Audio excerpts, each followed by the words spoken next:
Hello students, good morning to all of. आज हम जो है यूनिट फर्स्ट जो जीव विज्ञान की है उसका फर्स्ट चैप्टर जिसका नाम है जीव जगत, हम उसकी आज स्टडी करने जा रहे हैं और आज से हम उसको जो है स्टार्ट कर रहे हैं। जो प्रीवियस जो चैप्टर थे उसको हमने वहाँ पर ही इसको एंड कर दिया है अभी। ओके, तो आपको जो है यहाँ से इसको स्टार्ट करना है, वहाँ से उसको स्टॉप करके जो है दो चार पेज छोड़कर उसको जो है ये नए चैप्टर को स्टार्ट करना रहेगा। तो हम बात कर रहे हैं यहाँ पर कि द लिविंग वर्ल्ड, जीव जगत। ठीक है, जीव जगत क्या होता है? तो सिंपल सा है कि मतलब जो लिविंग होते हैं, जो जीव होते हैं, ठीक है, उनका जगत मतलब उनका क्या किस तरह से वो अपनी लाइफ स्पान करते हैं, जिंदगी जीते हैं, उनमें क्या क्या परिवर्तन आते हैं और वो अपनी बॉर्न से लेकर अपनी मैच्योरेशन तक, अपने एजिंग तक, अपनी जो है वृद्ध अवस्था तक किस तरह से अपने में चेंजेस लाते हैं, तो सबको काय में आता है, वो जीव जगत में आता है। क्योंकि जीव जगत में जितने भी मतलब ऐसे जो जानदार हैं, जिनमें जान है, वो सब इसके अंदर ही आएंगे। तो हम इसकी स्टडी करेंगे। तो लिविंग और नॉन लिविंग होता है, ठीक है, दो होते हैं, जीव और अजीव। तो उनके भी अंदर अंदर आपको करना है। तो ये तो मतलब आप जो है फिफ्थ क्लास सिक्स क्लास से पढ़ते आ रहे हो कि जो क्या अंदर है लिविंग में और नॉन लिविंग में, क्या अंदर होता है, तो आप पढ़ के आ रहे हो। तो हम आज यहाँ पर कुछ ऐसे पॉइंट की स्टडी करेंगे, अध्ययन करेंगे जो लिविंग के लिए क्या होता है, मोस्ट इंपॉर्टेंट होता है और लिविंग जो है इनके द्वारा ही जाने जाते हैं, लिविंग। अंडरस्टूड? तो हम आज स्टडी कर रहे हैं ऐसे कुछ पॉइंटों की जिनके द्वारा हम बता सकते हैं कि हाँ ये लिविंग है और हाँ ये नॉन लिविंग है। तो फर्स्ट हम बात करेंगे यहाँ पर कि जीव जगत के अंदर जो जीव होते हैं उनके अंदर कुछ ऐसे गुण होते हैं जो नॉन लिविंग से उनको अलग किया जाता है। तो फर्स्ट है वृद्धि, प्रजनन, उपापचय, उत्तेजनशीलता, अनुकूलन, समस्थापन, ठीक है, और लाइफ स्पान, और ऐसे बहुत सारे जो है पॉइंट होते हैं, लेकिन हम कुछ इसी पॉइंट को क्या करेंगे, डील करेंगे, इसकी स्टडी करेंगे। तो स्टूडेंट फर्स्ट ऑफ ऑल हम बात कर रहे हैं यहाँ पर कि जो वृद्धि होती है, तो वृद्धि का मीन्स यहाँ पर ये है कि ग्रोथ होना, मतलब जो है किसी भी जो है लिविंग का बढ़ना, मतलब जो है मतलब उनमें क्या होना, चेंजेस होना, उनके मास में, उनके द्रव्यमान में और उनके वॉल्यूम में क्या होना, चेंजेस होना। तो जो सेल्स होते हैं, जो सेलुलर ऑर्गेनिज्म होते हैं, जब कह सकते हैं कोशिकीय जीव, कोशिकीय मतलब यहाँ पर जो है सभी जो लिविंग होते हैं, जो जीव होते हैं, उनका जो है शरीर कोशिका का बना होता है। अब कोशिका जो होती है, कोशिका भी जो होती है दो प्रकार की होती है।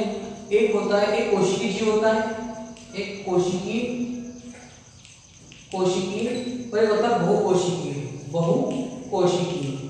और हम बात कर सकते हैं कि प्रोकैरियोटिक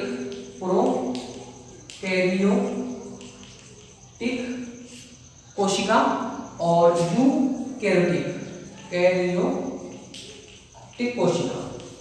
मीन्स यहाँ पर यह है कि हम यदि हम एग्जांपल लेते हैं यहाँ पर अमीबा का, तो मान लो कि अमीबा क्या है, कि कोशिकीय जीव है, अमीबा, ठीक है। तो अमीबा का जब बॉर्न होता है, ठीक है, तो एक कोशिका है, बैक्टीरिया होता है, एक कोशिका होता है, तो इसमें कुछ ना कुछ चेंजेस आते हैं, ठीक है, मतलब इसका जो है थोड़ा कुछ द्रव्यमान बढ़ेगा, क्योंकि कोई भी सेल से एक कोशिकी है तो उसका जो है बहुत माइनर, थोड़ा हल्का सा, मतलब कोई ना कुछ उसका द्रव्यमान बढ़ेगा या मास बढ़ेगा।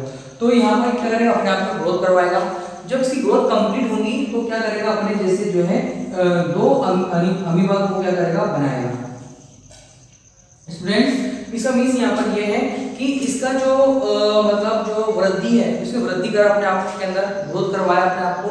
जब उसकी ग्रोथ कंप्लीट हो गई है तो उसने क्या करा है, अपनी जैसी दो अमीबा का भी निर्माण कर दिया। तो ये जो है अब जो दो अमीबा रहेंगे, अब ये अमीबा क्या आएंगे, जैसे कि ऑफस्प्रिंग है, तो धीरे धीरे क्या होंगे, इनके अंदर भी कुछ ना कुछ वृद्धि होगी अंदर, और अपने जैसे क्या करेगा, ग्रोथ करेगा और अपने जैसे दो अमीबा का निर्माण करेगा। तो स्टूडेंट्स, जो एक कोशिकीय हो या बहुकोशिकीय हो, उनके सबके अंदर जो है वृद्धि होती है। जैसे हम अपने ह्यूमन बीइंग में ले लें, तो जो बच्चा छोटा होता है तो वो 3 किलो का होता है, 4 किलो का होता है। जब धीरे धीरे बढ़ता है तो उसका वजन बढ़ते जाता है, मतलब उसका द्रव्यमान बढ़ रहा है, उसकी जो कोशिकीय है, कोशिका होती है, वो भी बढ़ रही है।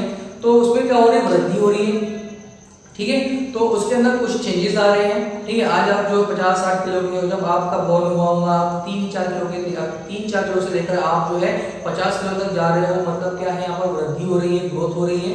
तो ग्रोथ जो है लिविंग का जो है एक इम्पॉर्टेंट पार्ट होता है, मतलब जो लिविंग होते हैं उनमें ग्रोथ होती है, अंडरस्टूड। और नॉन लिविंग में अपने आप जो है ग्रोथ तो होती नहीं है, ठीक है। उनका फॉर्मेशन करना पड़ता है, उनको बनाना पड़ता है, ठीक है। तो नेक्स्ट है हमारे पास में जो है मल्टी सेलुलर की बात हो चुकी है इसके अंदर। नेक्स्ट पॉइंट है इसके अंदर प्रजनन। अब प्रजनन जो है लिविंग का एक इम्पॉर्टेंट क्या है, फीचर्स है, उसकी विशेषता है। तो नॉन लिविंग के अंदर प्रजनन नहीं होती है, उनको बनाना पड़ता है। नॉन लिविंग जो है टूट कर जो दो भागों में टूट सकती है, लेकिन उसकी जो है हूबहू उसकी जैसी कॉपियां अपने आप नहीं बनती है, उनको बनाना पड़ता है। जैसे कोई पहाड़ी है, नॉन लिविंग है, कोई टेबल्स है, नॉन लिविंग है, तो इनको बनाना पड़ेगा, इनको फॉर्मेशन करना पड़ेगा। लेकिन इनमें क्या होती है, सेल्फ रिप्रोडक्शन होती है, अपने जैसे दूसरे यंग वन को, मतलब अपने जैसे ही समष्टि को उत्पन्न करना, बनाना क्या कहलाता है, प्रजनन कहलाता है।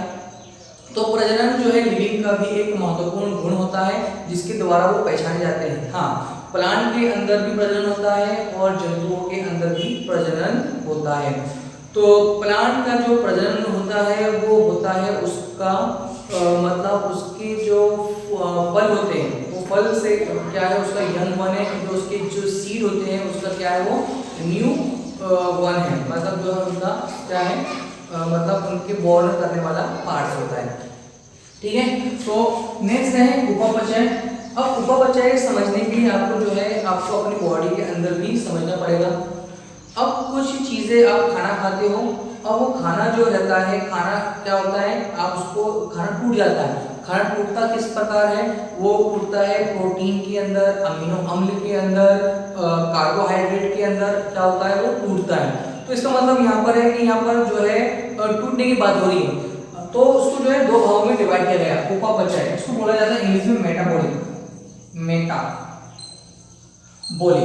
ठीक है। तो उसको आप इसी याद को उसको आप मेटाबॉलिक से।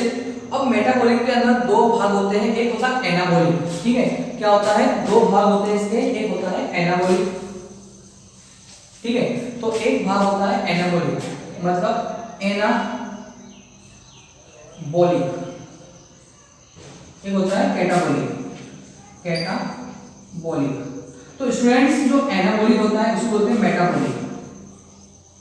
मेटाबॉलिक, तो मीन्स यहाँ पर ये है उपापचय मतलब क्या होता है, मेटाबॉलिक होता है, उपचयन और अपचयन।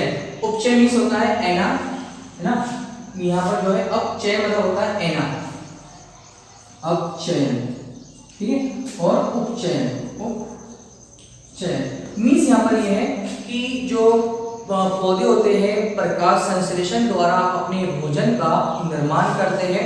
जब वो भोजन बनाते हैं तो वो कौन सी प्रोसेस से बनाते हैं, तो बनाते हैं एनाबॉलिक प्रोसेस से। मीन्स यहाँ पर ये है किसी चीज का जुड़ना या बनना, वो आता है आपका अपचयन के द्वारा, ठीक है। उसको बोलते हैं एनाबॉलिक क्रिया। क्या बोला जाता है एनाबॉलिक के अंदर, या इसको टर्म याद रखें, एना मीन्स होता है बनाना, एना मीन्स होता है कोई भी चीज को बनाना। तो पौधे जो है भोजन बना रहे हैं तो वो एनाबॉलिक में आएगा, और वो फोटोसिंथेसिस प्रोसेस होगी, कौन सी होगी, फोटोसिंथेसिस, अंडरस्टूड। अब कैटाबॉलिक क्या आता है, भोजन का टूटना, और इसका होता है बनना। तो स्टूडेंट्स, तो टूटना मीन्स यहाँ पर ये है कि भोजन का टूटना। तो हम जो है खाना खाते हैं, भोजन करते हैं, तो हम क्या कर रहे हैं, हमारा भोजन जो है टूटता है, हम श्वसन के द्वारा जो है हम क्या कर रहे हैं, भोजन को तोड़ रहे हैं, और ये बन रहा है प्रकाश संश्लेषण के द्वारा, ठीक है। तो प्रकाश संश्लेषण की क्रिया और श्वसन की क्रिया, तो श्वसन की क्रिया के द्वारा जो है क्या होता है, भोजन टूटता है। तो टूटना मतलब होता है कैटाबॉलिक, और बोलना मतलब होता है एनाबॉलिक, अंडरस्टूड। नेक्स्ट है आपका उत्तेजनशीलता। अब जो है उत्तेजनशीलता मीन्स यहाँ पर ये है कि पर्यावरण के साथ आपने कैसे सामंजस्य स्थापित कर लिया, ठीक है। गर्मी के प्रति, ठंडी के प्रति आपने अपने आप को ढाल लिया है, ठीक है। तो उसको बोलेंगे पर उत्तेजनशीलता, मतलब आप जो है रिस्पॉन्स ले रहे हो, इससे पर्यावरण से आप किस प्रकार से उत्तेजित हो रहे हो, अपने आप को बना कर रहे हो, अपने आप को स्थापित कर रहे हो, उसको बोलते हैं अपन उत्तेजनशीलता। नेक्स्ट है अनुकूलन। अब अनुकूलन भी जो है क्या होता है, पर्यावरण संबंधित होता है। जो हमारा शरीर होता है पर्यावरण के प्रति किस तरह से अपने आप को ढाल लेता है। मतलब यहाँ पर यह है कि यदि ठंडी का समय आता है तो ठंडी के समय हम जो है पर्यावरण से अपने आप को किस तरह से अनुकूलित कर लेते हैं ताकि हम जो है सर्वाइवल कर सके, हम जीवित रह सके। तो अनुकूल मतलब क्या है, अपने आप को जो है पर्यावरण के प्रति अनुकूलित कर लेना होता है।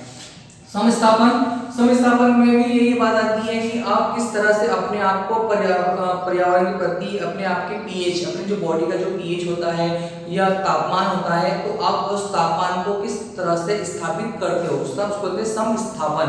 तो स्टूडेंट्स आज हमने जो है जो प्रॉपर्टीज होती है लिविंग की, तो ये लिविंग के अलावा और भी बहुत सारी जो प्रॉपर्टीज होती है उसकी हम उसके अध्ययन करते हैं। तो लिविंग का अर्थ यहाँ पर यह है कि जो इन पॉइंटों को जो फॉलो करता है, उसको जो यूज करता है, मतलब जिसमें ये पॉइंट पाए जाते हैं वो सभी लिविंग होते हैं।